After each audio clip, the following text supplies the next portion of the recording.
देर नहीं लगाता। उसने तो हमें लक्ष्य दिया, उसने तो हमें हमारा ध्येय बताया कि तुम्हारा ध्येय क्या है। वो ध्येय बताने वाला कभी भी अपने भक्त को अकेला नहीं छोड़ता।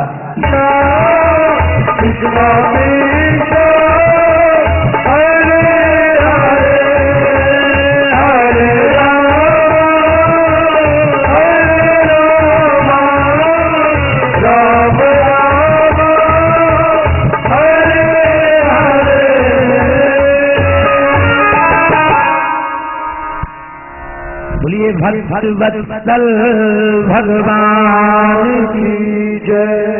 हरे हरे महादेव, हरे हरे हरे महादेव।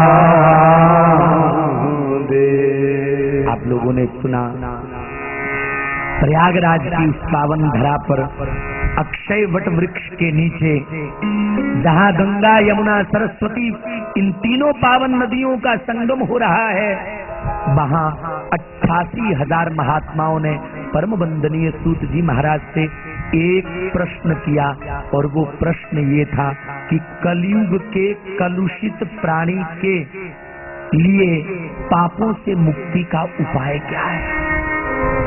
पापों से मुक्त होने का उपाय क्या है। पुराण की कथा को जो सुनता रहे वो पापों से मुक्त हो जाएगा। एक बार नहीं, साल में एक बार सुन ली और फिर सोच लिया कि पापों से मुक्त हो गए। बोले सतत लगातार सदा सर्वदा शिव पुराण की कथा सुनता रहे। इसलिए मैंने कल आपसे निवेदन किया था, भैया बड़ा आसान है और बड़ी अच्छी बात है। आप श्रावण माह के इस पावन उपलक्ष्य पर इस पवित्र मास में बैठ करके आप ये 11 दिनों तक चलने वाली पावन कथा, जिस कथा का नाम शिव पुराण है, इस कथा को सुनो। बड़ी अच्छी बात है। बड़ी मेहनत करके एक देवी ने झाड़ू लगाया, पोछा लगाया, बड़ी सावधानी से सफाई करी और पलंग के किनारे को साफ करना भूल गई। श्रीमान जी ने आकर के ऊपर अंगुली फेर करके कहा, ये क्या है। धूल जमा हुई है और कह रही है कि मैंने सफाई कर दी। बड़ा आसान है, दूसरे की मेहनत में और दूसरे के किए हुए कार्य में खोट निकालना, पर बड़ा मुश्किल है। दूसरे की बुराई को जानते हुए भी उस बुराई में से अच्छाई को लेना बड़ा मुश्किल है। आओ अच्छाई ग्रहण करने का प्रयास। कई बार मैंने व्यासपीठ से कहा कि भैया सामने वाला बुरा है, मैं भी जानता हूं, शायद आप भी जानते हैं, लेकिन उसके बीच में उसकी अच्छाई को वही खोज सकता है जिसको अपने भगवान से बहुत ज्यादा प्रेम हो। मेरे मित्र ने एक संदेश दिया था, मुझे बड़ा प्यारा संदेश लगा। दीदी पता क्या लिखा था? बोले एक मूर्तिकार, ये देखो बाहर भगवान शंकर की मूर्ति बनाई है। अच्छा, ये मूर्ति किस किस को अच्छी लगती है? हाथ खड़ा करो तो। मुझे तो बहुत अच्छी लगती है जी, है ना? लगती है ना अच्छी। मूर्ति बनाने वाले मूर्तिकार ने एक बार भगवान के सामने जाकर के भगवान से कहा, बोले तू भी मूर्ति बनाता है और मैं भी मूर्ति बनाता हूँ। तू मेरे जैसी बनाता है, मैं तेरे जैसी बनाता हूँ। तू मेरे जैसी बना करके उन्हें भेज देता है और मैं तेरे जैसी बना करके उन्हें बेच देता हूँ। पर विडंबना इस बात की है, चिंतन इस बात पर किया जाता है कि तू मेरे जैसी बनाता है, पर तेरे द्वारा बनाई हुई मूर्तियां आपस में लड़ती झगड़ती रहती हैं और मेरे द्वारा बनाई हुई मूर्तियों को प्रणाम करती रहती हैं, एक दूसरे के भीतर तुझे देखने का प्रयास करती ही नहीं। अच्छा सुनो, ये मूर्ति जिसने बनाई हर कोई उसकी प्रशंसा कर रहा है। कल मैंने दीदी से कहा, मैंने कहा दीदी मूर्ति बहुत बढ़िया बनी। दीदी ने कहा कि मॉरिशस में भी है, मॉरिशस में कहा कि वहां भी उसी ने बनाई, पर वहां वैसी नहीं बनी, यहाँ बहुत बढ़िया बनी, लेकिन बहुत बड़ा कारीगर है। 2 मिनट के लिए विचार करो, उस कारीगर को बनाने वाला कारीगर कितना बड़ा है। हाय वे मेरे रब्बा, उस कारीगर को तो हम भूल ही जाते हैं ना। ये बात सत्य है कि वैज्ञानिकों ने आज बहुत सारी खोज करी और वो खोज हम सब लोगों के हित में है, लेकिन उन खोज करने वाले खोजियों को जिस खोजी ने बनाया होगा वो खोजी कितना बड़ा खोजी और कितना विशाल कारीगर होगा, इस बात पर तो हम लोगों ने कभी चिंतन किया ही नहीं। भागवत जी की कथा में कहा गया है कि बुरे की बुराई को देख करके उसकी निंदा करने वाला भगवान का अपराध करता है और अच्छे को देख करके उसकी अच्छाई की स्तुति करने वाला भी भगवत अपराध करता है। मेरा निवेदन है किसी अच्छे को देख करके उसकी प्रशंसा मत करना। अपने विषय में बात लेता हूं। आपको यदि मेरे भीतर कोई बात अच्छी लगे तो मेरी भूल करके भी प्रशंसा मत करना। ये कहना इस शिव कुमार को बनाने वाला शिव कुमार कितना बड़ा होगा और इस शिव कुमार को जिसने बनाया उसने क्या सोच करके इस बुद्ध को बनाया होगा। और उसी प्रकार अच्छा कोई भी व्यक्ति मिले उस अच्छे व्यक्ति को देख करके उस व्यक्ति विशेष की यदि प्रशंसा करते रहोगे तो शायद ये भगवत भजन में एक वैष्णव अपराध बन जाएगा। ये अपराध मत करना। हमें प्रशंसा अच्छे व्यक्ति की नहीं, हमें प्रशंसा उसकी अच्छाई की नहीं, हमें उसकी अच्छाई और उसकी अच्छाई को उस अच्छे आदमी में डालने वाले की करनी है। ये बात हमेशा याद रखी जाए। खैर, आप लोगों ने सुना कि दुर्जन का संग नहीं करना चाहिए। वह काम जो अपने लिए बुरा लगता हो वही काम कोई दूसरे के लिए करे, वो काम करने वाला दुर्जन है। अच्छा सुनो, मुझे डॉक्टर जब सुई लगाता है तो दर्द होती है ना, आपको भी दर्द होती है ना। एक बार तो डर लगता ही है, चाहे कोई कितना भी बड़ा पहलवान हो, निर्भय होकर के तो सुई नहीं लगवाता। हमने देखा, आपने भी देखा, कितनी निर्दयता के साथ लोग गले काट देते हैं जंगली जानवरों के। कितनी निर्दयता के साथ लोग मनुष्यों के भी गले काट देते। अभी ना एक वीडियो मैसेज आ रहा था, कुछ एक दुष्ट उग्रवादियों ने हमारे फौजी सैनिकों को पकड़ करके उनके गले काट दिए, रौंद दिए। जो लकड़ी काटने वाली आरी होती है ना, इलेक्ट्रॉनिक आरी, उस आरी के द्वारा गले को रौंद दिया गया। आप सोचो, हमारी तरह ही तो वो मानव हैं जो इस तरह का कुत्सित कार्य कर रहे हैं। वो क्या चाहते हैं, कैसी आजादी चाहते हैं, किससे आजाद होना चाहते हैं? मूर्ख अपनी दुर्भावनाओं से तो आजाद हो नहीं पाए, वो कैसी आजादी के लिए तड़पे हैं? कहने का तात्पर्य केवल मात्र इतना है, जो काम अपने लिए बुरा लगे उस काम को करने वाला, उसी काम को करने वाला दुर्जन है। ऐसे दुर्जन व्यक्ति का संग मत करना। ये तीसरी बात। और चौथी बात ये बताई शिव पुराण में कि अपनी इंद्रियों को जीतो। लेकिन सूत जी महाराज ने शौनकादिक ऋषियों के माध्यम से हम आप लोगों को यहाँ तक बता दिया। बोले ये 4 काम भी जिससे हों उसे बड़ा मानना चाहिए, लेकिन जिससे ना हो, यदि वो शिवलिंग की पूजा नित्य प्रतिदिन करे तो उसे 4 काम करने की जरूरत नहीं। जो जितासनी हो बढ़िया है, जो जित संग को जीतने वाला हो बढ़िया है, जिसने अपनी श्वासों को अपने नियंत्रण में ले लिया हो वो योग्य है, और जिसने अपनी इंद्रियों को अपने वश में कर लिया हो वो योग्य है। पर जो ये सब नहीं कर सकता वो कोई और नहीं, जो ये बड़ा काम नहीं कर सकता वो एक छोटा सा काम करे। बोले क्या? बोले नित्य प्रतिदिन भगवान शंकर की पूजा करे, शिवलिंग की पूजा करे। प्रश्न किया था कि शिवलिंग क्या है, तो कहा शिवलिंग एक चिन्ह है। आप लोगों ने कल की कथा में सुना, एक ऐसा चिन्ह, एक ऐसा स्तंभ जिस स्तंभ के पास रहने वाला वाद विवाद से मुक्त हो जाता है। क्या वाद विवाद हो रहा था? मैं बड़ा, यही वाद विवाद तो आज चल रहा है ना। सुनो, हर कोई आदमी बड़ा बनना चाहता है, बराबर की नहीं, बराबर की नहीं।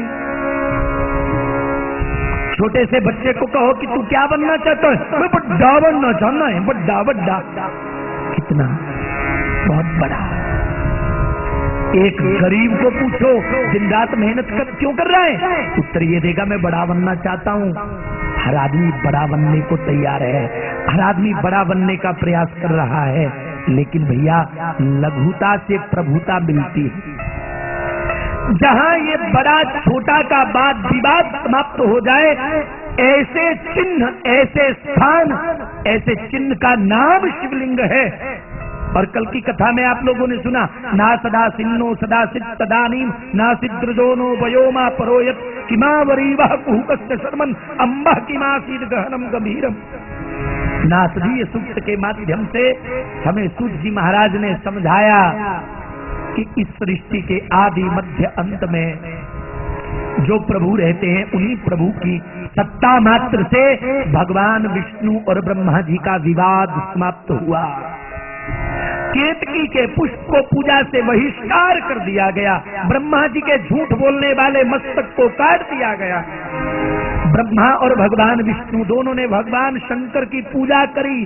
पहली बार पार्थिव लिंग बना करके, पार्थिव शिवलिंग बना करके भगवान विष्णु और ब्रह्मा जी ने भगवान शंकर की आराधना की। बोलिए भक्त वत्सल भगवान की जय। ऋषियों का अगला प्रश्न पता क्या था? बोले महाराज आपने कहा कि आसन को जीतने वाले को आसन जीत करके जो लाभ मिलता है, संघ को जीतने वाले को संघ को जीत करके जो लाभ मिलता है, और श्वासों को जीत करके, श्वासों को नियंत्रित करके श्वासों को जीतने वाले को जो लाभ मिलता है, इंद्रियों को जीतने वाले को जो लाभ मिलता है, वही लाभ शिवलिंग की पूजा करने वाले को मिल जाता है। आप हमें ये तो बताओ शिवलिंग की पूजा कैसे करनी चाहिए? उत्तर दिया, यथा वनेषु नंदनम वृक्षेषु चंदनम पुरुषेषु रामा सौंदर्येषु कामा ग्रंथेषु गीता पतिव्रतासु सीता नगरीषु लंका पुष्पेषु चंपा योषित्सु रंभा नदीषु गंगा तथैव लिंगेषु पार्थिव लिंगा तथैव लिंगेषु पार्थिव लिंग पूजनम।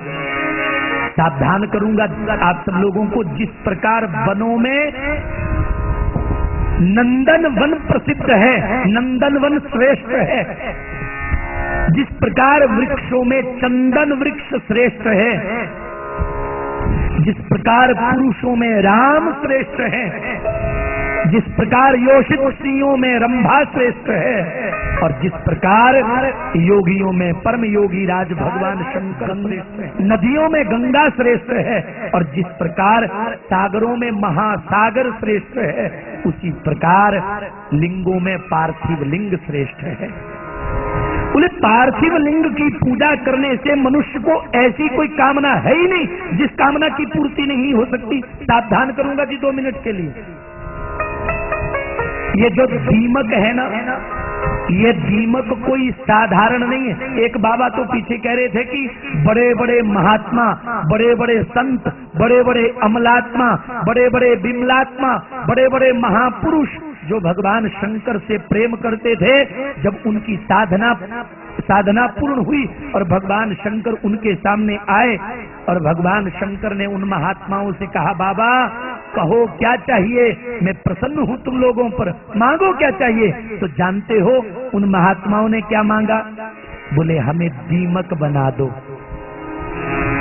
क्या बना दो? बोले दीमक बना दो। अरे दीमक क्यों बनना चाहते हो?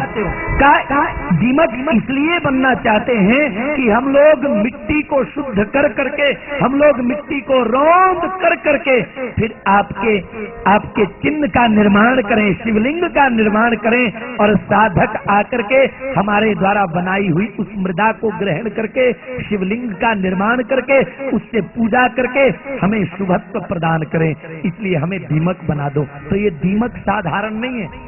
बर्मी जानते हो ना? बर्मी, बामी, अपनी भाषा में बामी, और वैसे बर्मी शुद्ध शब्द जो है वो बर्मी है। दीमक बर्मी का निर्माण करती है। साधक जो शिवलिंग की पूजा करना चाहे वो बर्मी के ढेर के पास जाकर के हाथ जोड़ करके ऋषियों को प्रणाम करे, पितरों को प्रणाम करे, देवताओं को प्रणाम करे और सबसे प्रमुख देवी माता पृथ्वी को प्रणाम करे। सर्वाधार धरे देवी तद्रूपे मृतिका मीमा।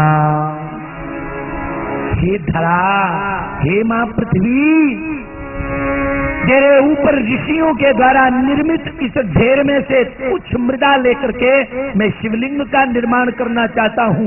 उस शिवलिंग के बीच में मैं प्राण प्रतिष्ठा करना चाहता हूँ। 2 मिनट के लिए सावधान करूंगा सबका ध्यान मैं भगवान शंकर के चरणारविंद की ओर आकर्षित करना चाहता हूँ। यद्यपि स्वयंभू शिवलिंग जो है, जो स्वयं भूमि से प्रकट हुए हैं, ऐसे भगवान शंकर का पूजन करने से शुभत्व की प्राप्ति होती है।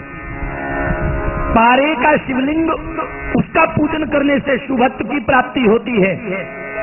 नर्मदेश्वर महादेव का पूजन करने से शुभत्व की प्राप्ति होती है। पर आप नर्मदेश्वर भगवान के पास नहीं जा पा रहे हो, आप प्राकृतिक शिवलिंग की पूजा नहीं कर पा रहे हो, आप नर्मदेश्वर भगवान की पूजा नहीं कर पा रहे हो, आप पारे के द्वारा निर्मित शिवलिंग की पूजा नहीं कर पा रहे हो, पर आप पार्थिव शिवलिंग पूजा तो कर ही सकते हो ना।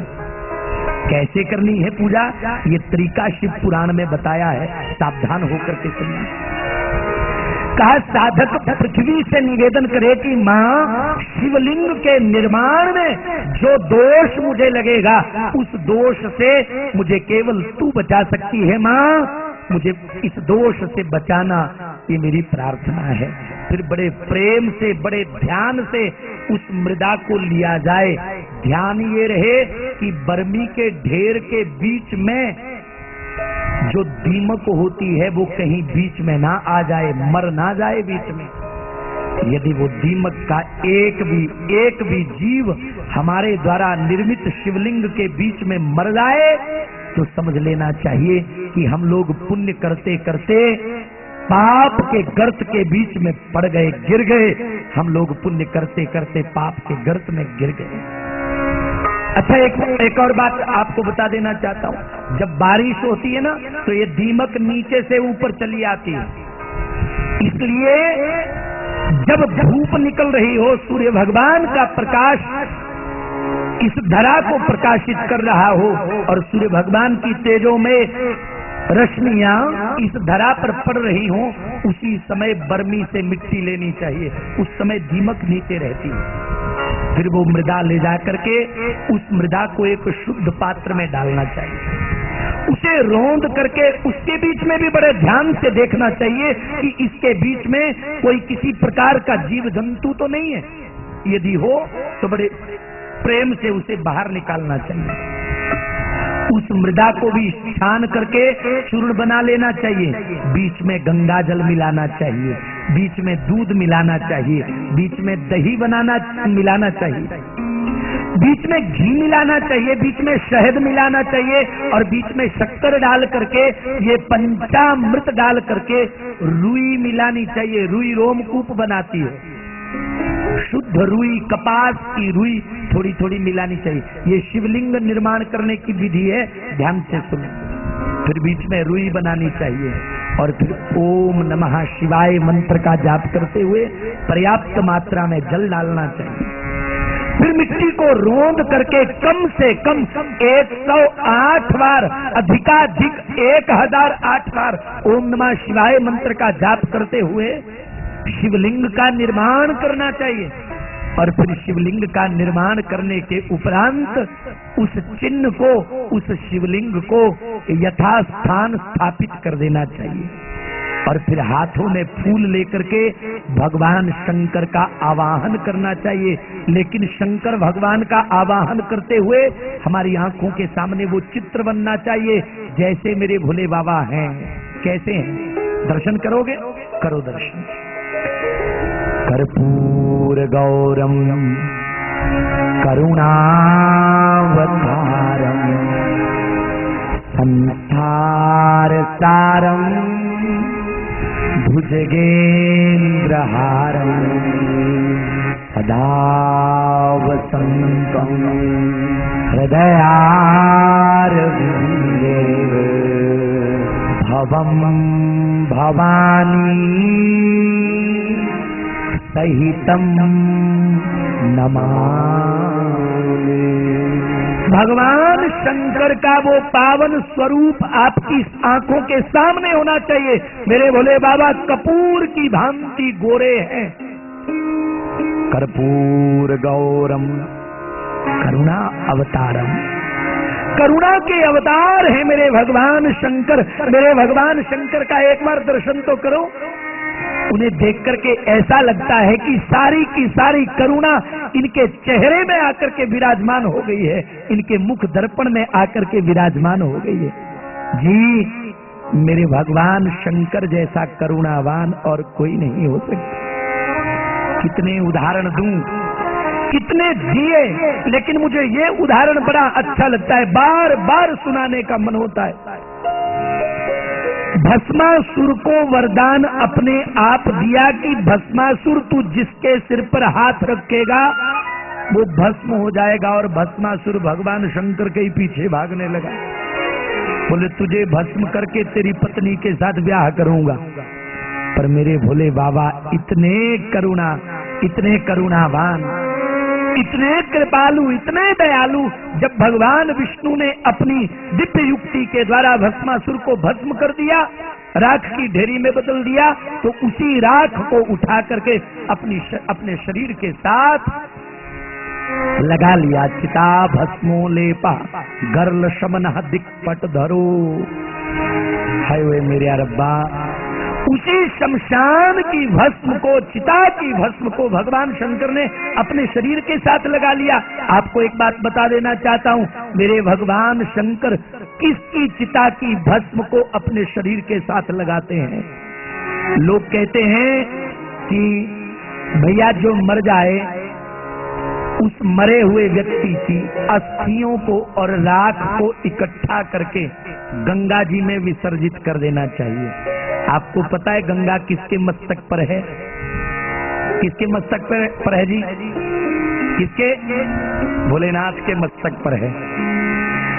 और गंगा में विसर्जित करने का विधान इसलिए है क्योंकि भगवान शंकर ने कहा यदि भूल से भी इस व्यक्ति ने एक बार मेरा नाम लिया हो तो इसकी राख को मैं अपने शरीर के साथ लगाऊंगा।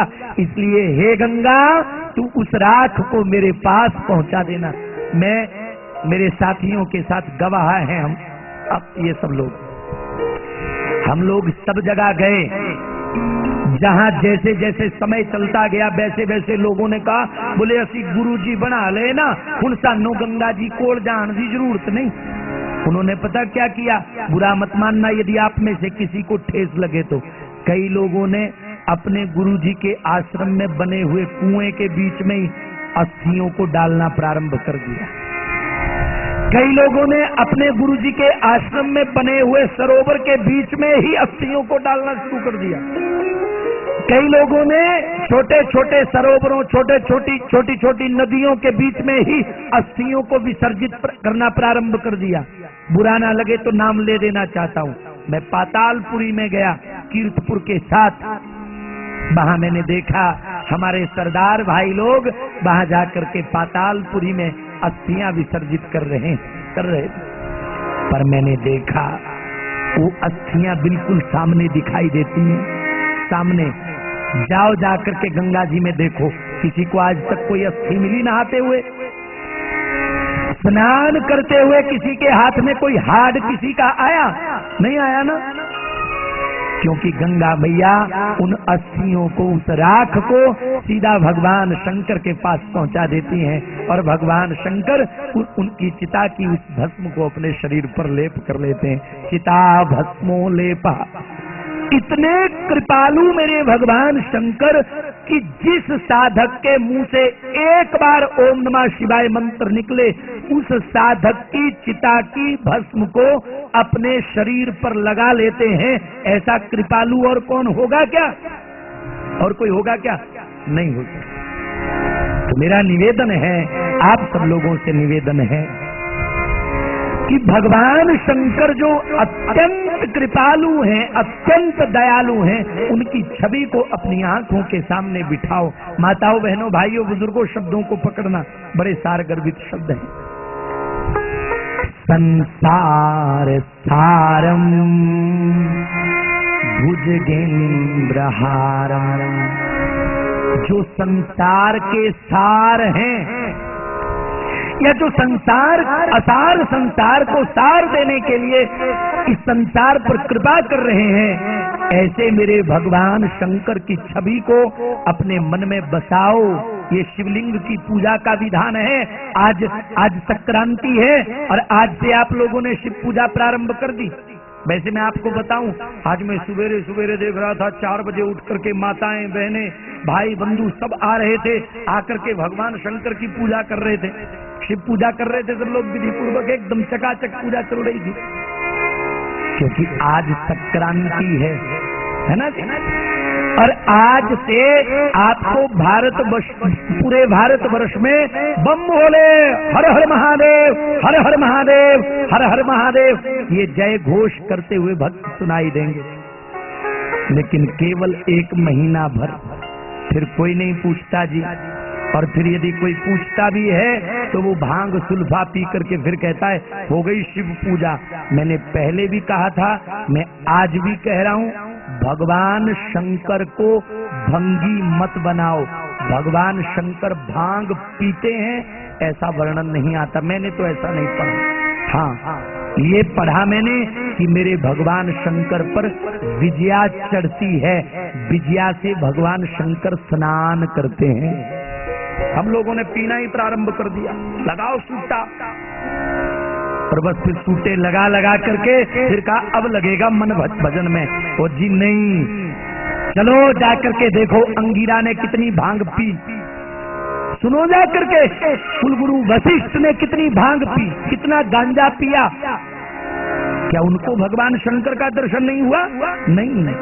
मुझे लगता है भांग पीने की जरूरत नहीं है, राम नाम की औषधि पीने की जरूरत है, राम नाम का प्याला पीने की जरूरत है, राम नाम का चष्ट पीने की जरूरत है, और शिव नाम का चष्ट पीने की जरूरत है। मैं तो ये कहना चाहता हूँ कि मेरे भगवान ने तो इस संसार को सार तत्व प्रदान किया है। उन भगवान शंकर की उस पावन छवि को अपने हृदय में बसा लेना चाहिए। फिर भगवान शंकर का हाथों में फूल लेकर के आवाहन करना चाहिए। देखो, मंदिर में जाओ और मंदिर में जाकर के हाथों में फूल लेकर के पहले आंखें बंद करके भगवान शंकर को हृदय में बसा करके मन की आंखों से दर्शन करते हुए निवेदन करो कि प्रभु हम आपका पूजन करना चाहते हैं, पर आपको देने के लिए तो हमारे पास कुछ नहीं है। केवल ये श्रद्धा के फूल और अक्षत लेकर के आए हैं, और वो भी हमारे अपने नहीं हैं, ये भी आपने हमें दिए हैं। प्रभु आपके दिए हुए आपको समर्पित कर रहे हैं, इन्हें स्वीकार करो। तो मेरी माताओं, मेरी बहनों, मेरे भाइयों, बुजुर्गों, फिर वो फूल चढ़ा देने चाहिए। और फिर प्राण प्रतिष्ठा का विधान है। अंकं अंकम चम तम पम यम सम। उन लोगों से वरदराज ने कुछ खाने को मांगा। उन लोगों ने कहा, अरे बेटा पहले शंकर भगवान के ऊपर जल चढ़ा लो। वरदराज ने शंकर भगवान के ऊपर जल चढ़ाया। वरदराज ने जल चढ़ाते चढ़ाते पूछा, बोले महाराज ये क्या है? बोले भगवान शंकर हैं। बोले महाराज ये क्या करते हैं? बोले ये मूर्ख को विद्वान बना देते हैं। बोले महाराज कैसे? बोले यदि देसी गौ माता के घी से इनका अभिषेक कर दिया जाए। वरदराज की जुबान से निकल गया, कहा कि यदि आपके पास घी है तो दे दो। और उन लोगों ने, उन भक्तों ने वरदराज को देसी गौ माता का घी दिया, और वरदराज जी महाराज ने उसी घी से भगवान शंकर का अभिषेक कर दिया। परिणाम क्या हुआ? वरदराज पाणिनीय के बराबर व्याकरण का भाष्यकार हो गया, वार्तिककार बन गया, इतना विद्वान बन गया कि आज तक वरदराज जी का नाम चल रहा है। तो मूर्ख भी विद्वान हो जाता है भगवान शंकर का देसी गौ माता के घी से अभिषेक करने पर। और सुनो, यदि किसी के पास धन की कमी हो और वो व्यक्ति यदि गन्ने का रस भगवान शंकर पर चढ़ाए तो घर की गरीबी दूर हो जाती है। यदि किसी व्यक्ति को उसकी गरीबी परेशान कर रही हो तो गन्ने का रस अथवा शक्कर का घोल बना करके वो चढ़ाया जाए तो गरीबी दूर हो जाती है। और पयसाम पुत्र मापनोति, ये तो निश्चित है, दूध से अभिषेक करने पर पुत्र की प्राप्ति हो जाती है। ऐसा कोई सुख संसार में बना ही नहीं जो सुख भगवान शंकर की पूजा से नहीं मिलता। और सुनो, ऐसा इस संसार में कोई दुख बना ही नहीं जो दुख भगवान शंकर की पूजा से नष्ट नहीं हो सकता।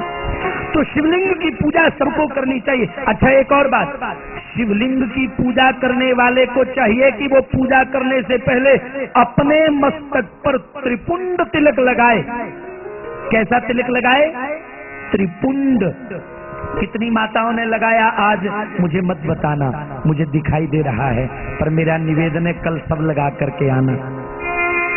दीदी, ओ मेरी मैया, ओ मेरे भैया, कितना बढ़िया लगेगा जब कोटला कला के ये सब लोग अपने मस्तक पर थौवा थाप त्रिपुंड तिलक लगा करके आएंगे। ओम नमः शिवाय, ओम नमः शिवाय, ओम नमः शिवाय कह करके ये पूरा सावन शंकर भगवान की पूजा करेंगे। कितना बढ़िया लगेगा। ये संत लोग भी कहेंगे, महाराज क्या आप बाबा हो?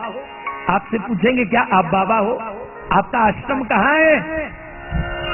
ये कोई नहीं पूछेगा कि आपका घर कहाँ है। कम से कम 1 महीना तो कोई ये विचार कर ले कि हम लोग आश्रम में रहते हैं, इसलिए त्रिपुंड लगा करके भगवान शंकर की पूजा करनी चाहिए। अच्छा, एक और बात, भगवान शंकर की पूजा करने वाले साधक और ये रुद्राक्ष कैसे प्रकट हुआ, इसका वर्णन स्वयं भगवान शंकर माता पार्वती से कर रहे हैं। माता पार्वती ने एक बार भगवान शंकर से प्रश्न किया था, बोले प्रभु ये रुद्राक्ष क्या है जो आपके गले में हमेशा सुशोभित रहता है, मैं इसके विषय में जानना चाहती हूँ। तो भगवान शंकर ने कहा, देवी एक बार मैंने संपूर्ण संसार के कल्याण के लिए 1000 वर्षों तक चलने वाला यज्ञ किया, पर हमारे द्वारा किए गए यज्ञ और भगवान शंकर के द्वारा किए गए यज्ञ में बड़ा अंतर है। हम लोग यज्ञ करते हैं तो स्वाहा स्वाहा स्वाहा करके यज्ञ करते हैं, और भगवान शंकर जब यज्ञ करते हैं ना तो मौन बैठ करके मेरुदंड को सीधा करके चित्त वृत्तियों को एक सूक्ष्म बिंदुकार में स्थापित करके फिर यज्ञ करते हैं। और भगवान शंकर ने कहा 1000 वर्षों तक मैंने अपने नेत्रों को बंद की। महाराज ये फिर आप तो जानते ही हो, हम जैसे संतों को तो कभी क्रोध आता ही नहीं। आपने क्या कहा अभी? बोले हाँ महाराज मैं सच कह रहा हूँ, आप तो शंकर भगवान से भी आगे निकल गए। बोले एक बार फिर कहो, सुनने में बड़ा अच्छा लग रहा है। बोले सच कह रहे हैं महाराज, आप तो शंकर भगवान से भी आगे निकल गए। नारद जी ने कहा फिर चलो कोई बात नहीं, ये बात जाकर के स्वर्ग में भी बता देना। जा बेटा, मैंने तुझे माफ कर दिया। कामदेव वहां से चला गया, लेकिन कामदेव समझ गया था, कामदेव समझ गया था कि मेरा वो प्रभाव नहीं हुआ जिस प्रभाव से प्रभावित होकर के नारद जी स्त्री करना प्रारंभ कर देते, लेकिन मेरे ऊपर वो प्रभाव हो गया जिस प्रभाव से नारद जी की मति चूर चूर हो जाएगी। एक बात मैं कह देना चाहूंगा, ये जो कुछ भी हो रहा है ये भगवत इच्छा है, ये भगवान की इच्छा है। भगवान सब कुछ झेल सकते हैं, पर भगवान अपने भक्तों में अभिमान नहीं झेल सकते। नारद जी को कभी अभिमान ना हो जाए, और नारद जी जैसे संतों को कभी अभिमान ना हो जाए, इसीलिए तो भगवान ने ये लीला की। नारद जी कुछ दिनों तक तो उस गिरी गुफा में बैठे रहे, फिर बैठे बैठे सोचा देखो मैंने कामदेव को हरा दिया, पर इस बात का पता इंद्र को भी चला कि नहीं। चलो कोई बात नहीं, यदि कामदेव ने नहीं बताया हो तो मेरा तो फर्ज बनता ही है, मैं ही बता देता हूँ जा करके। और नारद जी अपनी प्रशंसा स्वयं करने के लिए स्वर्ग में पहुंच गए। स्वर्ग में जाकर के देवराज इंद्र की सभा में जैसे ही नारद जी प्रकट हुए, देवराज इंद्र ने तो खड़े होकर के नारद जी का स्वागत किया। नारद जी प्रणाम करते हैं, आप जैसा कोई नहीं, स्तुति की। नारद जी ने कहा इसका मतलब तुम्हें पता चल गया। बोले महाराज क्या? बोले इसका मतलब तुम्हें कामदेव ने सब कुछ बता दिया। बोले महाराज मुझे तो कुछ नहीं बताया, आप बताओ क्या बताना था मुझे? अरे कामदेव आया था मेरे साथ युद्ध करने के लिए, तुम्हें बताया नहीं? बोले नहीं बताया महाराज। बोले फिर क्या हुआ महाराज? हरा दिया। सुनो, क्रोध भी नहीं आया मुझे, मैंने कामदेव को हरा भी दिया और उल्टा में शांत रहा, मुझे क्रोध भी नहीं आया। जब ये सुना तो इंद्र मुस्कुराए और मुस्कुरा करके कहा महाराज आप जैसा भला और कौन हो सकता है, आपको तो कभी क्रोध आता ही नहीं। महाराज संतों का दर्शन करने वाले को क्रोध नहीं आता, आप तो संतों के शिरोमणि हो, आपको क्रोध कैसे आ सकता है? अच्छा ये बताओ, ये बात शंकर भगवान को भी बताई कि नहीं बताई? इंद्र ने कहा जब हमें ही पता नहीं थी महाराज तो हम कब बताते? बोले मत बताना। इंद्र ने पूछा बोले क्यों? नारद जी ने कहा क्योंकि मैं कैलाश पर्वत की ओर ही जा रहा हूं, मैं अपने आप बता दूंगा। और नारद जी स्वयं अपनी प्रशंसा करने के लिए भगवान शंकर के यहाँ चले गए, कैलाश पर्वत पर चले गए। भगवान शंकर ने ना नारद जी का बड़ा स्वागत किया, लेकिन भगवान शंकर ने नारद जी को कहा नारद जी बड़े दिनों के बाद आना हुआ। तो नारद जी ने थोड़ा सा मुंह हाव भाव विचित्र से बना करके कहा तपस्या कर रहा था मैं। बोले आप तपस्या कर रहे थे? बोले हाँ। कहाँ? गिरी गुफा में। फिर कामदेव आया था मेरे साथ युद्ध करने के लिए। अच्छा फिर क्या हुआ? भगवान शंकर ने बड़े आश्चर्यचकित होकर के पूछा, सब कुछ जानते हुए। कब फिर क्या हुआ? नारद जी ने कहा होना क्या था, हरा दिया, हार गया, मेरे से चला गया। लेकिन एक बात बताऊं आपको, एक बार आपने भी हराया था ना उसे? बोले हाँ। पर आपको क्रोध आ गया था ना? बोले हाँ। मुझे क्रोध भी नहीं आया। कहना ये चाहते थे कि मैं आपसे आगे निकल गया तो मुझे क्रोध भी नहीं आया। भगवान शंकर ने कहा महाराज आपको मैं प्रणाम करता हूँ, आपके जैसा कौन हो सकता है। लेकिन भगवान शंकर शिव नाम कल्याण का है, मैंने आपको बात बताई थी। भगवान शंकर ने आज तक किसी को वो बात नहीं कही जिस बात से किसी का बुरा हो जाए। भगवान शंकर ने हर किसी को वही बताया जिससे समाज का कल्याण हो जाए। भगवान शंकर ने नारद जी को कहा आप अब कहाँ जा रहे हो? बोले बैकुंठ जा रहा हूँ। बोले सुनो, भगवान विष्णु यदि ये बात पूछ भी लेना तो उन्हें मत बताना। भगवान विष्णु को शिव चरित्र और राम चरित्र अच्छा लगता है, भगवान विष्णु को काम चरित्र अच्छा नहीं लगता। इसलिए उन्हें सुनाना हो तो राम चरित्र सुनाना या फिर उन्हें शिव चरित्र सुनाना, उन्हें काम चरित्र मत सुनाना। नारद जी मन मन सोच रहे हैं जल रहे हैं मेरे से, पक्का जलसी हो रही है इनको मेरे से, क्योंकि इनसे एक सिद्धि में ऊपर निकल गया ना। और नारद जी विष्णु लोक में पहुंचे, भगवान विष्णु से भी जाकर के सब कुछ कह दिया। भगवान विष्णु ने नारद जी को प्रणाम किया। सावधान करूंगा 2 मिनट के लिए।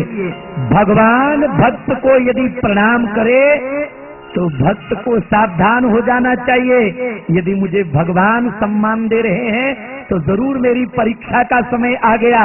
लेकिन नारद जी सावधान नहीं रह पाए। भगवान विष्णु ने अपनी एक मायापुरी का निर्माण किया।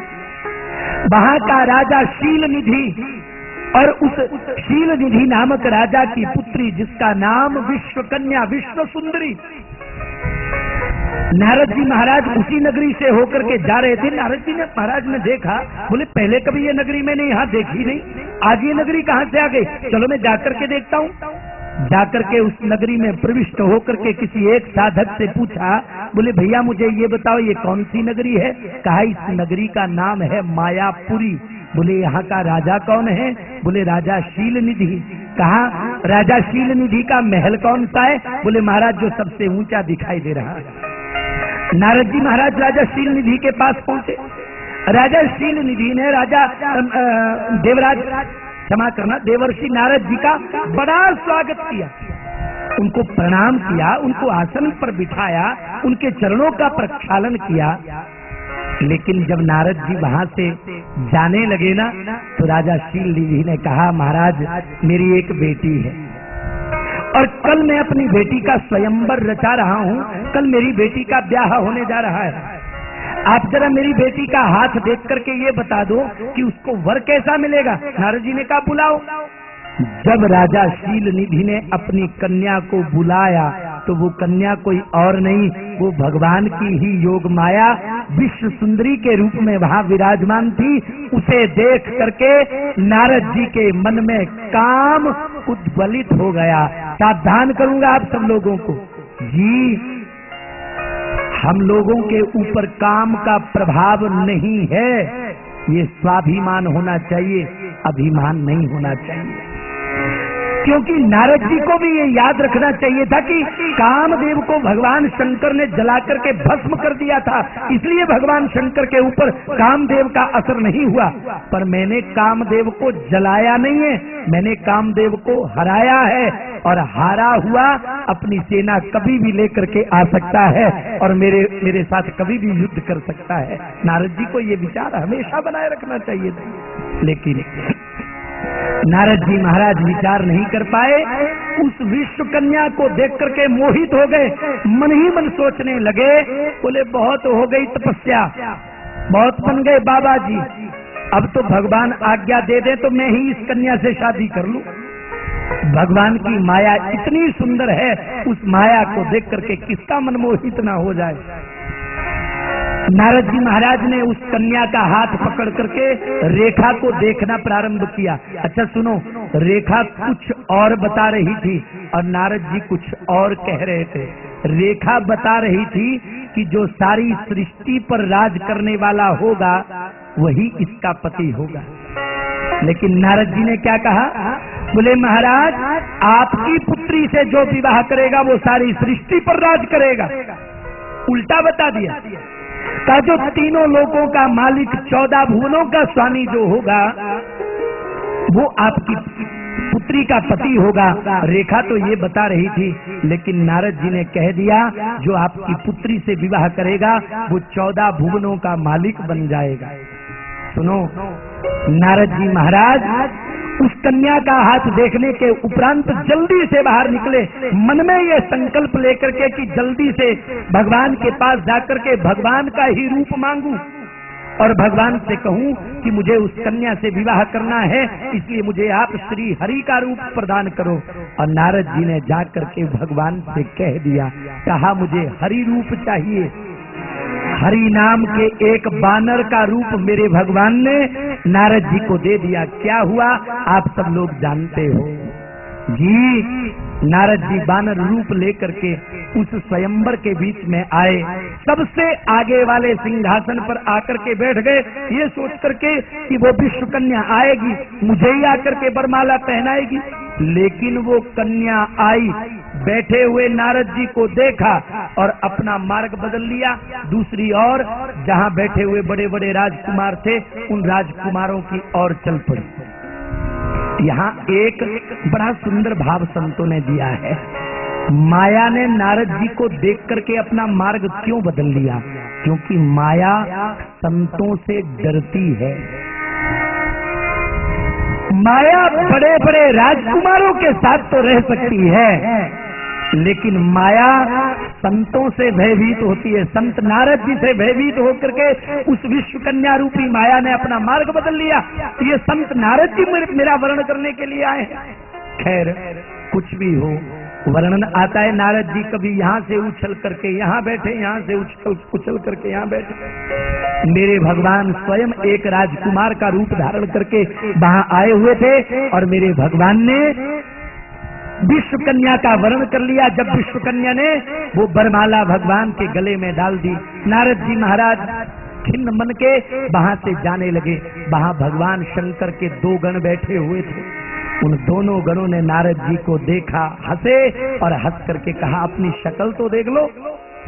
जब जल में अपना प्रतिबिंब देखा तो नारद जी आग बबूला हो गए। उन भगवान शंकर के दोनों गणों को निशाचर होने का श्राप दे दिया और भगवान विष्णु को श्राप दे दिया, जिस बानर का रूप दे करके तूने मुझे ठगा, उसी बानर का रूप, उसी बानर से तुम्हें सहायता मांगनी पड़ेगी। और जिस तरह मुझे तूने एक कन्या के प्रेम में तड़पाया, उसी प्रकार तुम्हें मनुष्य होकर के एक स्त्री के वियोग में तड़पना पड़ेगा। माताओं, बहनों, भाइयों, बुजुर्गों, मेरे नारायण ने कहा मुझे स्वीकार है, लेकिन सावधान करूंगा आप लोगों को। स्वीकार बोलने की देर थी, नारद जी के ऊपर से माया का पर्दा हटा। एक बात कहना चाहूंगा, ये जो कुछ भी नारद जी के साथ हुआ, ये सब भगवान की इच्छा थी। भगवान जब अपने भक्त को स्वस्थ करना चाहें, जिस प्रकार धोबी कपड़े धोता है ना, तो कपड़े पकड़ करके शिला पर पटकता है, इसलिए नहीं कि ये फट जाए, इसलिए कि मैल का एक एक कण निकल जाए। उसी प्रकार मेरे भगवान भी अपने भक्त को पटकते हैं, ताकि मेरे भक्त के भीतर विषयों की मैल जो है वो निकल जाए। हम लोगों को तो केवल एक बात पर विश्वास रखना चाहिए, हम लोग उसकी मर्जी के गुलाम हैं। इसलिए साधक कहे क्या, तेरी मर्जी का मैं हूँ गुलाम, मेरे अलवेला। तेरी मर्जी का मैं हूँ गुलाम, मेरे अलवेला। तेरी मर्जी का मैं गुलाम, मेरे अलवेला। तेरी मर्जी का मैं हूँ गुलाम, मेरे अलवेले राम। अलवेले राम मेरे अलवेले राम, अलवेले राम मेरे अलवेले राम। अलवेले राम मेरे अलवेले राम, अलवेले राम मेरे अलवेले राम। तेरी मर्जी हो, तेरी मर्जी हो, तेरी मर्जी का मैं हूँ गुलाम, मेरे अलवेले राम। तेरी मर्जी का मैं हूँ गुलाम, मेरे अलवेले राम।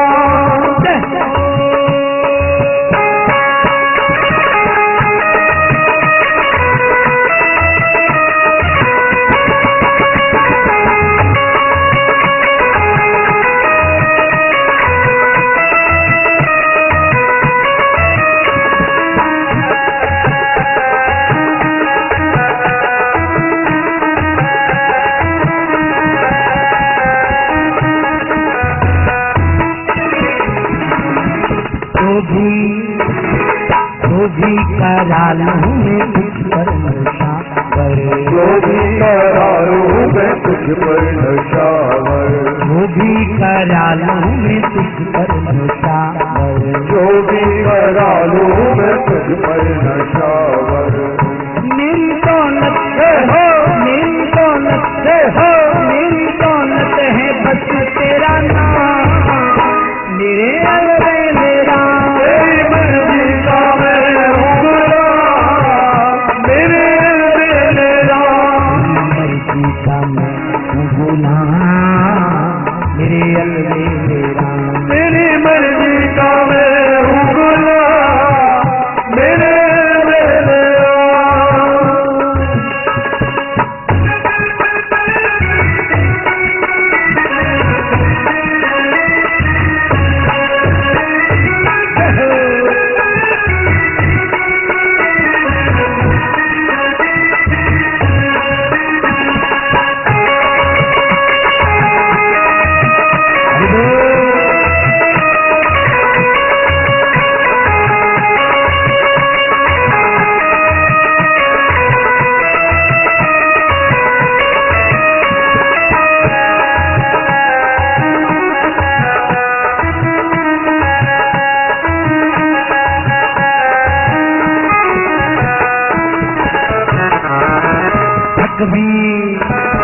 थक भी गया हूँ तो लंबे सफर से, थक भी गया हूँ इस लंबे सफर से। थक भी गया हूँ तो लंबे सफर से, थक भी गया हूँ इस लंबे सफर से। मेरा सीना है हराम, मेरे अलवेला। तेरी मर्जी का मैं हूँ गुलाम, मेरे अलवेले राम। मर्जी का मैं हूँ गुलाम, मेरे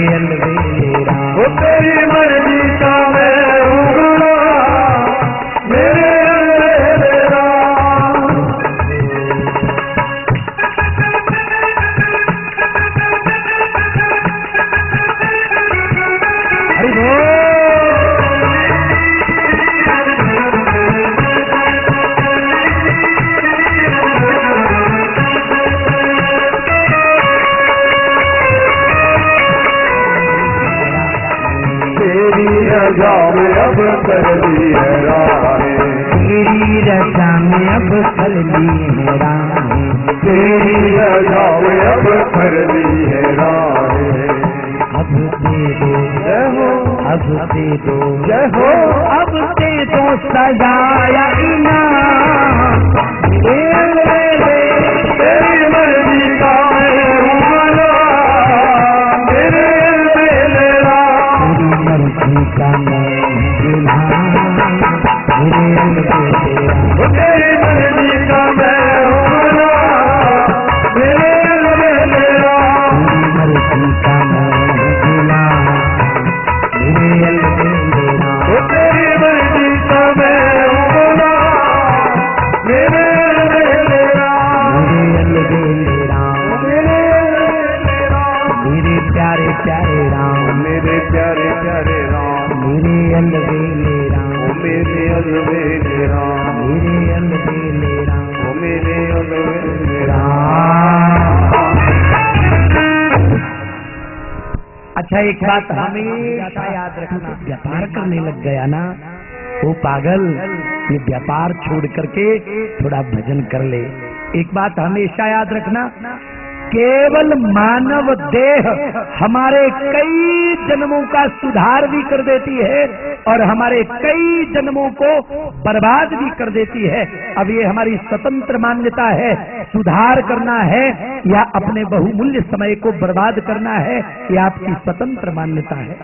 इसलिए मेरा निवेदन है, खाते पीते उठते बैठते सोते जगते प्रत्येक परिस्थिति में सुमिरन करते रहो और भगवान से निवेदन ये करते रहो कि प्रभु हम पाप से बच पाएं, ऐसा सामर्थ्य हमारे पास नहीं, लेकिन आप हमें ना बचा पाएं ऐसा हो सकता नहीं।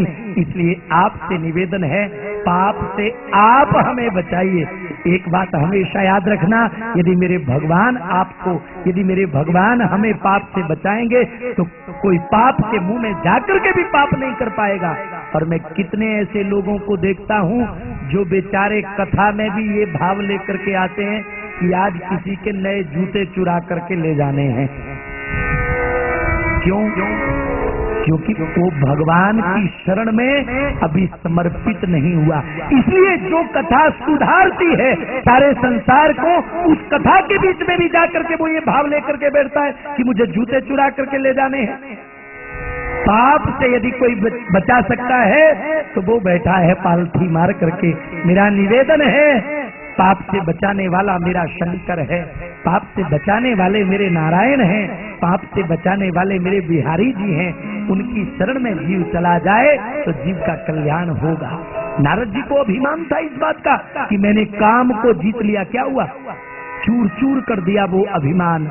नारद जी ने भगवान से क्षमा मांगी, कहा प्रभु मुझे माफ कर दीजिए, मेरे से गलती हो गई, मेरे से अपराध हो गया। एक और निवेदन है मेरा, अगर गलती रुलाती है तो राहें भी दिखाती है। मनुष्य गलती का पुतला है जो अक्सर हो ही जाती है, पर जो गिर करके संभल जाए उसे इंसान कहते हैं। पराया दर्द जो अपनाए उसे इंसान कहते हैं। जो बीत गई सो बात गई। अच्छा, जो लोग 40 वर्ष के हैं वो लोग अपने हृदय पर हाथ रख लें, और जो 50, 60, 70 के हैं वो लोग अपने हृदय पर हाथ रख लें और फिर विचार करें, हमारे जीवन के इतने वर्ष बीत गए। और जो 20-25 के भी है ना, जो 10-20 के भी है ना, वो भी अपने अपने हृदय पर हाथ रख लें और फिर विचार करें, हमारे जीवन के इतने वर्ष बीत गए। कैसे पता चला? पता नहीं कब बीत गए, पता नहीं कैसे बीत गए। अभी परसों की बात है, हम लोग स्कूल में पढ़ते थे। कल की बात है, उछलते कूदते थे, और आज बड़ी बड़ी बातें करने लग गए। कल की बात है, नाक से तरल पदार्थ बहता था, आज दाढ़ी मूछ वाले बन गए। कल की बात है, सिर पर एक बाल नहीं था, आज बहुत बाल वाले बन गए, और किसी के तो आकर के फिर झड़ करके बिना बाल वाले हो गए। कहने का तात्पर्य यह है कि हमारी अवस्थाएं बदलती गई, लेकिन पता चला कब ये बदल गई। सुनो, 40 वर्ष वाला ये विचार करे मेरे जीवन के 40 वर्ष बीत गए, मुझे लगता है 70-80 के बाद रिटायरमेंट हो जाती है, तो 30-40 और बचे हैं। इसलिए जितने बचे हैं उतने तो सुधार लें, उतना तो भगवान का भजन कर लें। और जो 50, 60, 70 के हो गए वो ये विचार करें कि अब तो बस थोड़ा सा समय है, 5, 10, 15 सालों का समय है, आओ ये वर्ष सुधार करके भगवान का भजन करें। लेकिन मैंने कई बार, एक बार ना मैं भागवत जी की कथा के बीच में बैठा था और मैंने भागवत जी की कथा के बीच में से ये कहा, मैंने कहा भैया जो 40 वर्ष के हो गए वो लोग अपना घर छोड़ दो, चलो वृंदावन जा करके वहां बैठ करके भजन करते हैं। मैंने कहा हो नहीं सकता, यदि हो जाता तो मैं भी अपना घर छोड़ देता, लेकिन न मैं छोड़ सकता हूं ना आप छोड़ सकते हो। फिर मैंने कहा 40 वर्ष वाले रहने दो, 50 वाले हिम्मत करो। अच्छा 50 वाले भी रहने दो, 60, 70 वाले हिम्मत करो। और मैंने ये कहा 60, 70 वाले भी रहने दो, जिनकी 80 साल आयु हो गई है वो तो मन बना लो कि वो परिवार की चिंता छोड़ करके अब हरिद्वार में गंगा जी के किनारे बैठ करके भजन करेंगे। जी मैंने देखा है जो 70-80 के हो जाते हैं ना, सबसे ज्यादा चिंताएं ही उन्हें होती हैं। हाँ, आजकल दवाई डालने का रिवाज चला है खेतों में, बोले गुड़ाई मत करो, दवाई डाल दो। पहला निवेदन तो मेरा ये है कि ज्यादा कीटनाशक दवाइयां खेतों में नहीं डालनी चाहिए। और दूसरा मेरा ये निवेदन है, जाकर के अपने घरों में देखना, बच्चे खेत में जाएं या ना जाएं, जवान खेत में जाएं या ना जाएं, पर बेचारी बूढ़ी मैया गई है और फिर पूरा दिन लगी रहती है और शाम को आकर के ना पलंग पर बैठ करके मेरी जान ही निकाल दो, सारा काम मेरे ही सिर पर रखा हुआ है और तो कोई करता ही नहीं है, ये सब मुझे ही करना पड़ता है। माँ तू हाथ में माला पकड़ लेना, खूब घास काट लिया, खूब मेहनत कर ली, खूब परिवार के लिए चिंता कर ली, अब तो हाथ में माला ले ले, अब तो भजन कर ले।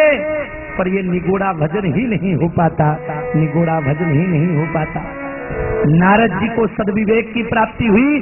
नारद जी महाराज ने नारायण भगवान से कहा, प्रभु मैंने पाप किया। क्या पाप किया?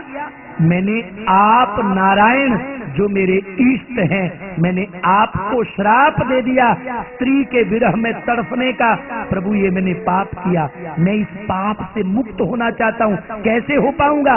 बोले जाओ, जाकर के 100 बार भगवान शंकर का नाम जपो, तुम पाप से मुक्त हो जाओगे। बोलिए शंकर भगवान की जय। कितनी बार नाम जपो जी? कितनी बार? 100 बार ना। मेरा निवेदन है आप लोग नित्य प्रतिदिन 108 बार पाप करो, 108 बार अपराध करो। शब्दों को पकड़ना, 108 बार अपराध करो। नारद जी ने 1 बार अपराध किया और नारद जी ने 100 बार जाप किया, मंत्र जाप किया शिव नाम का, तो नारद जी पाप मुक्त हो गए। पर आप दिन भर में यदि 108 बार अपराध करो तो उन समस्त अपराधों को 1 बार शंकर का नाम लेने से मुक्त किया जा सकता है, उन पापों से वंचित हुआ जा सकता है। 1 बार। नारद जी ने तो जाने अनजाने में ये पाप किया है। मेरी माताओं, बहनों, भाइयों, बुजुर्गों, हम लोग तो जानबूझ करके कई पाप करते हैं।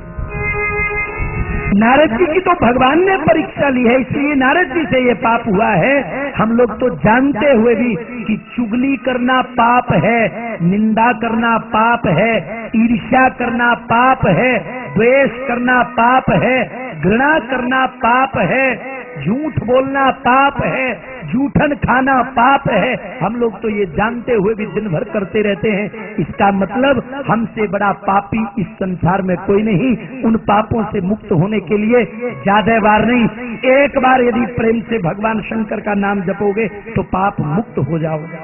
इसलिए मैंने कहा 108 की माला होती है, 108 बार शिव नाम का जाप करो तब तो बहुत बढ़िया, लेकिन 108 बार पाप करो, 108 बार अपराध करो, उन पापों के फल को एक बार किया गया भगवान शंकर के नाम का सुमिरन नष्ट कर देता है।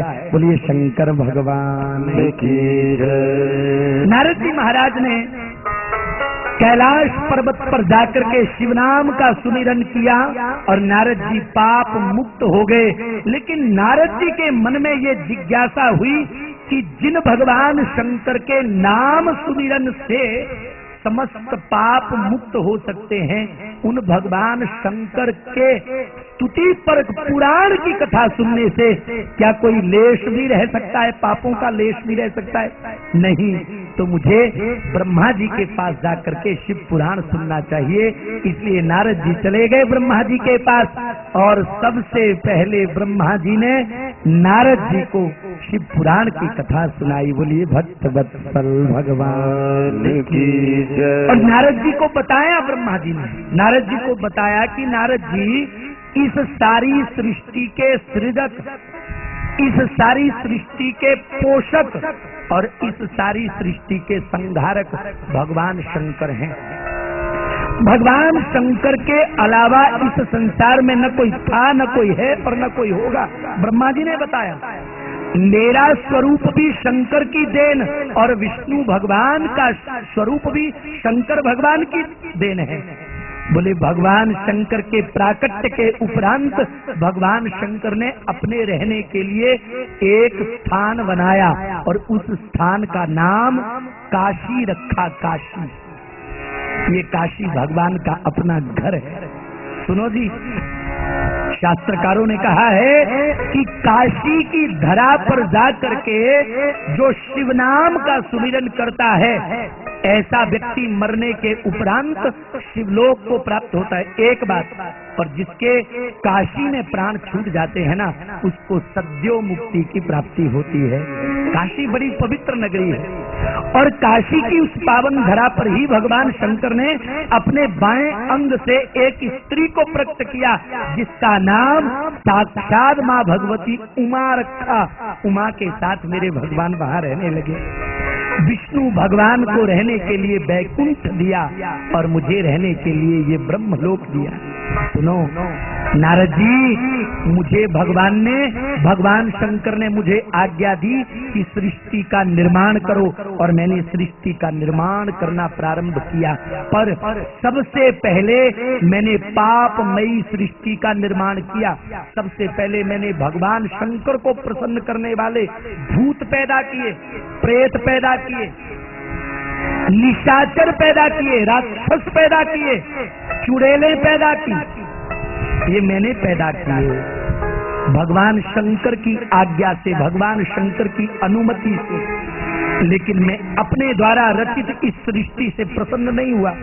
फिर मैंने अपनी रजोगुणी सृष्टि से मनुष्यों को पैदा किया और फिर मैंने अपनी तमोगुणमयी, फिर मैंने अपनी सात्विकी शक्ति के द्वारा मैंने देवताओं को प्रकट किया।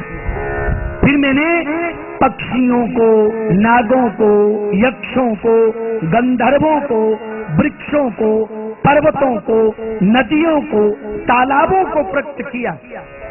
लेकिन फिर भी मैं संतुष्ट नहीं हुआ। ब्रह्मा जी बता रहे हैं मैं फिर भी संतुष्ट नहीं हुआ। यद्यपि सनत सनंदन सनातन सनत कुमार जो नारायण के ही अंशावतार हैं, वो मेरे पुत्र थे, उन्हें मैंने प्रकट किया, लेकिन फिर भी मैं उनसे संतुष्ट नहीं हुआ। मेरी असंतुष्टि का कारण पता क्या था? बोले क्या था? क्योंकि मैं जिसे भी पैदा करता था वो बाबा बन जाता था। मैं जिसे पैदा करता था और मैं उसे कहता था कि इस सृष्टि के विकास में मेरी सहायता करो, तुम भी शादी करो और शादी करके सृष्टि का विकास करो, तो वो कहता था कि मैं शादी नहीं करूंगा, मुझे तो बाबा बनना है। सुनो, भगवान शंकर की आज्ञा से मैंने अपने नेत्रों से मरीचि को पैदा किया, अपने हृदय से भृगु ऋषि को पैदा किया, अपने सिर से अंगिरा को पैदा किया और अपने कान से पुलह को पैदा किया, उदान से पुलस्त को पैदा किया और समान से ऋषि वशिष्ठ को पैदा किया। हे नारद जी, मैंने अपान से ऋतु को पैदा किया, अपान वायु से मैंने ऋतु को पैदा किया और वर्णों से मैंने अत्रि ऋषि को पैदा किया। अपने वर्णों से मैंने अत्रि ऋषि को, प्राण से मैंने, अपने प्राण से मैंने दक्ष को पैदा किया, अपनी गोदी से मैंने नारद जी को पैदा किया और अपनी छाया से मैंने कर्दम ऋषि को पैदा किया। लेकिन ये पैदा करने का क्रम मेरा नहीं था, ये कार्य मेरा नहीं था, ये उसका था। किसका? उस कामिल का। साधक को उस कामिल को हमेशा याद करना है। हमारे भारत के ऋषियों ने ना भगवान की इस सृष्टि को देख करके बड़ी सुंदर स्तुति की भगवान की। आओ हम आप लोग स्तुति करें, मुझे बहुत बढ़िया स्तुति लगती है ये। अरे कामिल काम कमाल किया, तेने ख्याल से खेल बना दिया। अरे कामिल काम कमाल किया, तेने ख्याल से खेल बना दिया। अरे कामिल काम कमाल किया, तेने ख्याल से खेल बना दिया।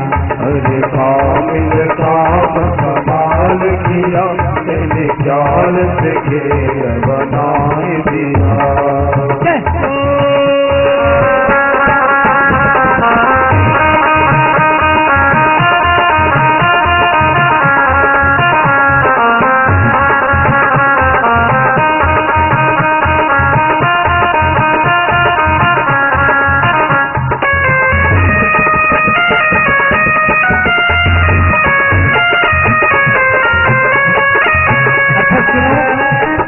एक चित्रकार को चित्र बनाने के लिए क्या क्या जरूरत होती है? एक कागज की, एक कलम की, फिर रंग की, दवात की, स्याही की जरूरत होती है ना।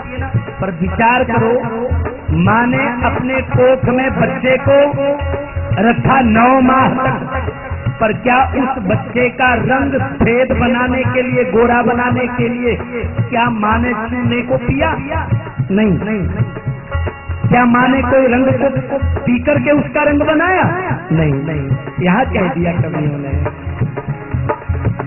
नहीं कागज कलम जरूरत है, बिन रंग बनी सब मूरत है। कागज कलम जरूरत है, बिन रंग बनी सब मूरत है। नहीं कागज कलम जरूरत है, बिन रंग बनी ये मूरत है। नहीं कागज कलम जरूरत है, बिन रंग बनी ये मूरत है। सूरत में सूरत है, तेने एक सुनाने लगाएगी। अरे कामिल काम कमाल किया, तेने ख्याल से खेल बनाए दिया।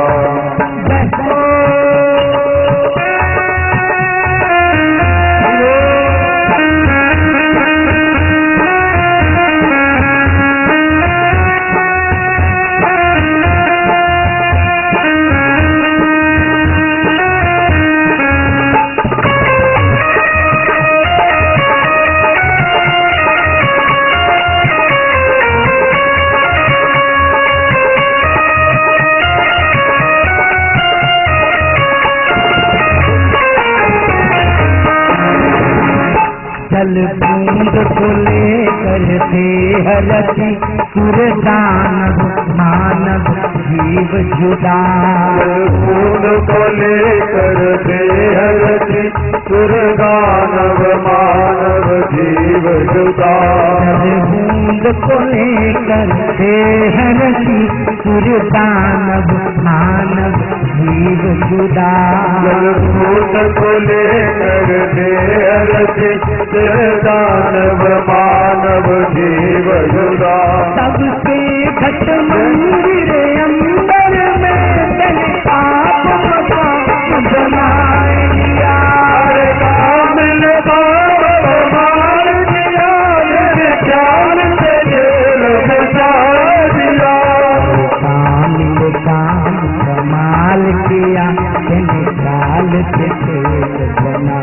किया। अरे कामिल काम कमाल किया, मैंने चाल से खेल बनाए दिया।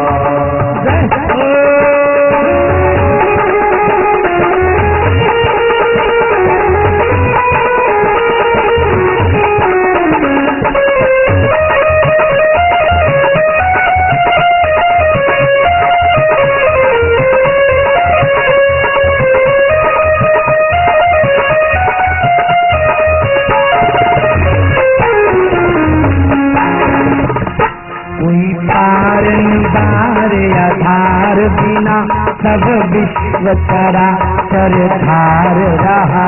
कोई पार द्वार धार सदा, विश्व बना धार सदा। कोई कारण बार आधार बिना सब विश्व चराचर धार रहा। कोई पार द्वार धार सदा, विश्व बना धार सदा। बिन भूमि मनोहर महल रचा, बिन बीत के बाग लगा दिया। मिल कमाल किया, मेरे ज्ञान से खेल बताए दिया। कमाल किया, तेने ख्याल से खेल रचाए दिया। हरे कामिल काम कमाल किया, तेने ख्याल से खेल रचाए दिया।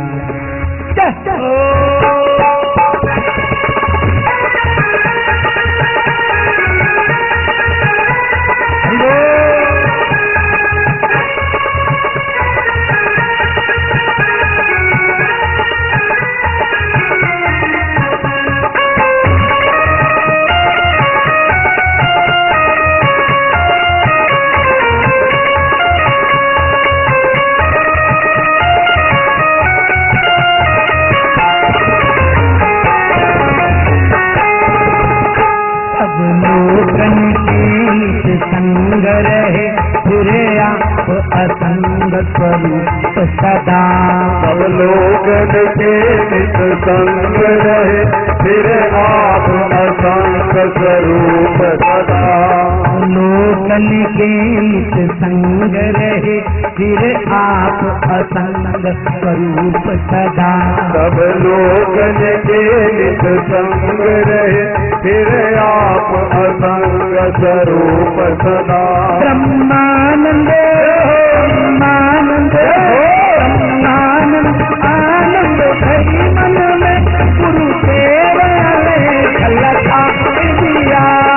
कामिल काम कमाल किया, तुमने चाल से खेल चाल दिया। कामिल काम कमाल किया, तेने काल के चाय दिया। और कामिल काम कमाल किया, तेने चाल से खेल बनाए दिया। बोलिए भक्त वत्सल भगवान की जय। तो मेरी माताओं, मेरी बहनों, मेरे भाइयों, मेरे बुजुर्गों, 2 मिनट के लिए ना अपने अपने हृदय पर हाथ रख करके विचार करो, हम क्या हैं।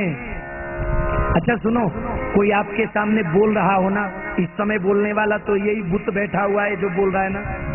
मुझे ध्यान से देखो 5 मिनट तक, फिर सोचो ये है क्या जो बोल रहा है। क्या है ये, किसने बनाया ये, क्यों बनाया ये। जब ये विचार करोगे ना, अंतरात्मा से आवाज आएगी, ए मानव क्या तुझे याद है, ए मानव क्या तुझे याद है, तू ब्रह्म का ही अंश है, कुल गोत्र तेरा ब्रह्म, कुल गोत्र तेरा ब्रह्म है, सद ब्रह्म तेरा वंश है। मानव तू उस परमात्मा का था, लेकिन तू अपने अस्तित्व को भूल गया रे, तू अपनी हकीकत को भूल गया रे, तू अपनी सच्चाई को भूल गया रे। पर तू अपनी हकीकत से कब तक भागता रहेगा, कब तक दौड़ता रहेगा, किस किस को अपना कहता रहेगा। सच बात यही है, इस संसार